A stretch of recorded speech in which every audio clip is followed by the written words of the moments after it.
ଖଇନି ଉପରେ ମୁଁ କବିତା ଲେଖିଛି, ଆପଣମାନେ ଟିକେ ଶୁଣନ୍ତୁ କେମିତି ହେଇଛି ମତେ କହିବେ। ଝାଡ଼ା ଗଲା ବେଳେ ଖଇନି ଜାକିଲେ ପେଟ ହେଇଯାଏ ସଫା, ଝାଡ଼ା ଗଲା ବେଳେ ଖଇନି ଜାକିଲେ ପେଟ ହେଇଯାଏ ସଫା, ଅତର୍ଚ୍ଛା ଝାଡ଼ାକୁ ରୋକିବା ପାଇଁ କି ସେଇ ଖଇନି ହିଁ ସଖା। ପାନ ଜାକି ଦେଲେ ଦାନ୍ତ ନାଲି ହୁଏ, ଖଇନି ଖାଇଲେ ହୁଏନି, କଳେ ଜାକି ଦେଲେ ଗାଲ ଫୁଲେ ନାହିଁ, ପ୍ରେମିକା ବି ଜାଣିପାରେନି। ଖଇନିଟା ଜାକି ଦେଲେ ପ୍ରେମିକା ଜାଣିପାରିବନି।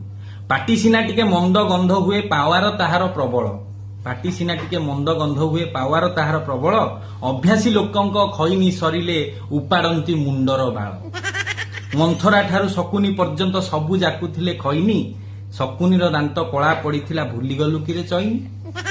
ମନେ ପଡେ ଆଜି ପ୍ରିୟା ତମ କଥା, କାହିଁକି ଦିବସ ରଜନୀ, ତମ କଥା ପ୍ରିୟା ମନେ ପଡିଗଲେ ଜାକି ଦିଏ ଟିକେ ଖଇନି। ଖଇନି ଏମିତି ଚିଜଟିଏ ଯାହା ଜାକି ଦେଲେ ଥଳେ କଳରେ, ଘରଦ୍ୱାର ପ୍ରେମ ସବୁ ଟେନସନ ଚାଲିଯାଏ ଖୁସି ଖୁସିରେ। ସବୁ ସଞ୍ଜ ବେଳେ ଖଟିରେ ଆମର ପିଅନ୍ତି ସଭିଏଁ ରମ, ହେଲେ ବନ୍ଧୁମାନେ ଜାଣନ୍ତି ନାହିଁ ଯେ ଖଇନିର କେତେ ଦମ, ଖଇନିର କେତେ ଦମ। କବିତାଟି କେମିତି ଲାଗିଲା ମତେ ଟିକେ ମତାମତ ଜଣେଇବେ। ରହିଲି, ଜୟ ଜଗନ୍ନାଥ।